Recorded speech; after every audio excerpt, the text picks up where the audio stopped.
Have you ever wondered what it takes to walk into a room and instantly command attention and respect? The executives do this effortlessly because they have mastered a communication art most people never learn. In this video, I will give you 8 principles that will transform you from the average communicator to a voice that commands any room or space.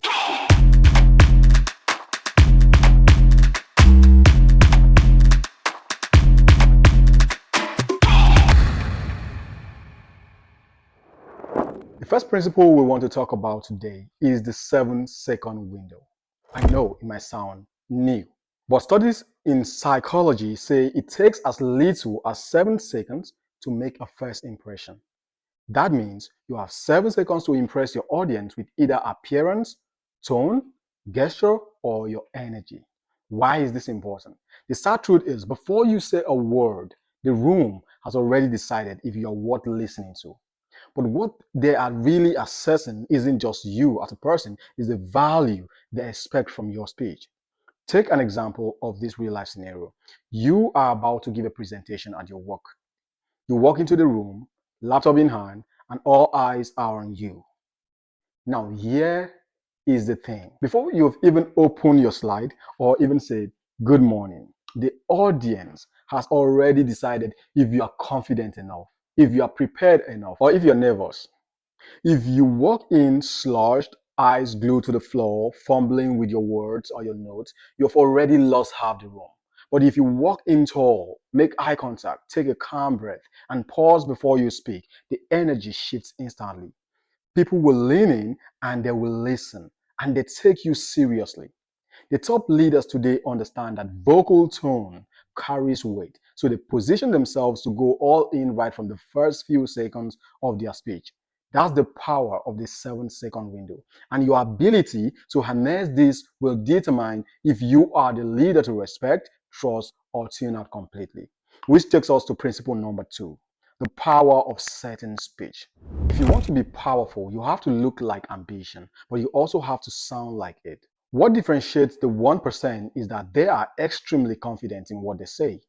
Your speech, message, and decision should be interpreted as someone assertive, but to do this, you must avoid filler words. Some of these filler words are, well, you know, actually, like, I mean, so yeah, hopefully, sort of, kind of, maybe, perhaps, I'm not sure, I think, and the list goes on and on. As quick example, the average speaker will say, I think we should try this, or maybe we can figure it out. But when you do this, you hand over control to the listener. Now, here is what the executive will say. We should try this approach, or we'll find a solution. Another brilliant example of this is, you keep making mistakes. Why not try to be careful next time? Rather than saying that, say this instead. I noticed a few errors on the last report. Let's go over them together so we can avoid them next time. Do you see the difference? One sounds like frustration and the other screams composure even under pressure. See, the trick is to change the perception of the conversation with clarity. Powerful communication means speaking with conviction, and when your words carry direction, people will naturally follow your lead. To master this muscle, practice daily speaking without using filler words so you can train your mind to think before speaking. Now we move into principle number 3. I know you are dying to know what that is. It's speaking with authority.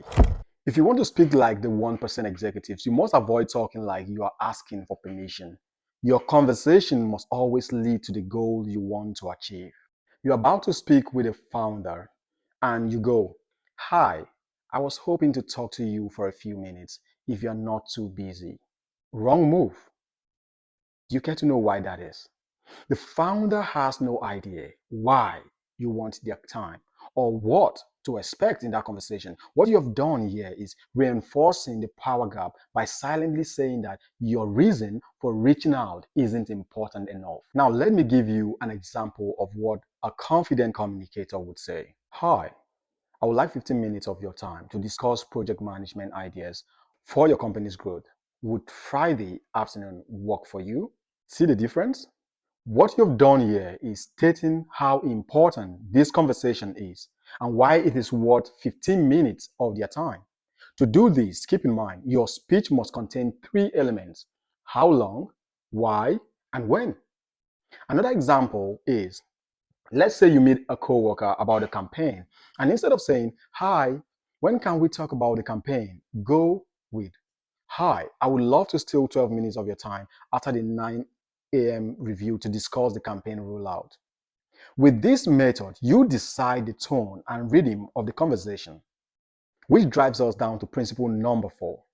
Speak in frameworks, not details. Here's where most people get it wrong. Someone asks them a question and they immediately dive into a 3 paragraph explanation that still doesn't answer the question. They start listing every single detail, every step of the process, and every consideration they thought about in their head. Let me tell you this quickly. The top executives, they do the opposite. The average communicator would bounce around every step it took to get there, but the executive communicates in brief, concise sentences. For example, the average communicator will say, "We tried this conversation and checked our conversion rate daily." The problem with this approach is it buries the main point and results. The listener will get lost in the process. The speech sounds unsure. But if it were an executive, he wouldn't say that, will he? This is what he would say instead. "We followed a simple 3-step process. First, we tested a few channels with small investments. Then we doubled down on what showed promise. Finally, we built a solid system to keep growth steady." See the difference? The executive created clarity and not confusion. To do this, group your thoughts into 2 to 4 clear phases or categories and watch the audience retention, and your credibility will skyrocket. Hi there for a second. Just before we jump back to the video, I want to say thank you so much for watching this channel and this particular episode. And there's so many more to come. And please, we want you to be the founding member of this community. And how can you do that? You can do that by hitting the subscribe button on your bell icon so that you get notified every time we drop a new episode. And if you know that you have any aspiring entrepreneur in mind that you would like us to bring on the show as a guest, please drop it in the comment section and we will be so happy to try to make that work for you. All we'll be doing in this channel is trying to help you become efficient as a founder, an entrepreneur, as a business owner. We want all the best for you and we are doing all our best behind the scene to bring you the best content you can have. Let's get back to the video. Now we come to principle number 6, the power of pauses. This tells your audience something big is about to drop, and it gives them time to be able to absorb what you're about to say next. To do this, count to 3 or 5 seconds in your head before making the next speech. A practical way to use this pause in a sentence is the sandwich method. Now, in the sandwich method, the pause is the butter in between. We can divide this into 3 elements: the build, the pause, the delivery. So it goes like this. There is one thing we have all ignored. Give a 3-second pause in your head, then go. Our raw materials are insufficient for the production. What the build does for your audience is to make them wonder. In that 3 to 5 second window, they are probably thinking about, what did we ignore? What did we miss? What you've done is simply framing the message in a way that gives weight to the delivery. Another example is this. This is the reason we can't meet our target. Pause, then go. We are inefficient in customer service. The pause builds anticipation, instantly draws attention, and allows the audience mind to think about it. Now, you can use a pause in several ways: when dropping a key point, before a big reveal, after asking a question, before responding to a tough question, and when you need to think or avoid filler words. That's how the 1% sound, and that's how they stay ahead every single time. Which puts us to principle number 7. Say the uncomfortable truth. Now imagine this. Monday morning, you are in a meeting and there's this elephant in the room. It's quarter 4. The numbers are down again. You've seen these facts. Your teammates and managers might have as well, but the rest of the team has made an option to dance around the point instead of poking at it. Let's be clear on this. If you cannot say the uncomfortable truth, then you are not the most powerful person in the room. You could start like this.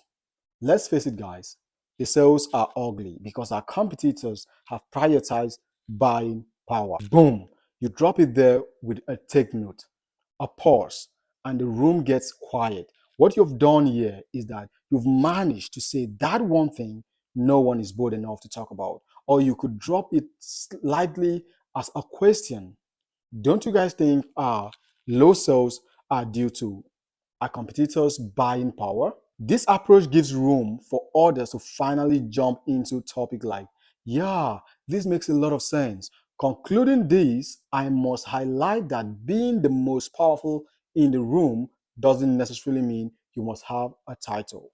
The 1% leaders today lean into the tension to address the elephant in the room, and they don't do this to shame the team, but to wake them up. Finally, we come to principle number 8: control your emotions. Now, this is a complete blend of every principle on this list we have deliberated. This is the point where you ask yourself, are you speaking to be respected or speaking to be liked? When a speaker wants to be liked, they over explain, soften the truth, and avoid conflict to keep their good face. But to become a 1% speaker, you must understand that it is important to feel everything but not react to everything. Emotions can sometimes be misinterpreted as a sign of weakness or lack of control. As controversial as this statement may sound, I'm going to say it anyway. Emotional people do not make strong leaders. Nobody needs to see you cry at work. Nobody needs to see you lose your shit. Nobody remembers what you said. They only remember how you reacted. The point to be made is that the moment you lose emotional control, you immediately hand your power to whoever triggered you. That's why the best leaders shift away from emotion and lean towards logic when making tough decisions. Now, I'm going to give you a bonus point for staying up to this point in the video. The last principle I want you to take note is end with an open-ended question or command. This is the type of question that cannot be answered with a simple yes or no.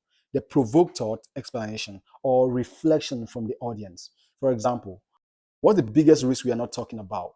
Or how do we make sure this mistakes doesn't repeat itself? Notice how this is so different from how are you feeling tonight? This shifts the conversation from small talk to real talk, from reaction to reflection, and from surface level answers to deep strategic thinking. The goal isn't to get all the answers, it's to ask the questions that forces people to think differently. As for ending with a command, you can simply say, run an audit and get me a result by Friday, or fix the problem and circle back with a solution by tomorrow morning. This approach is straightforward and leaves no room for confusion. That's the difference between someone who speaks to fill the air and someone who speaks to shift the room. That brings us to the end of this solo podcast. It has been so fun doing this with you. If you have made it this far, congratulations. You're no longer an average communicator. You are becoming the kind of voice that commands any room. If you haven't subscribed to the channel, this is where I say it is important for us to keep connected and you'll be the first to get our next video. As a matter of fact, we are still looking for our first speaker on the show. So if you are seeing this video and you have someone in mind, drop it in the comment section, or you have another topic you would like us to talk on in the next episode, we'll go through all our comments and we'll be looking and waiting for you. Until next time, do have a nice one.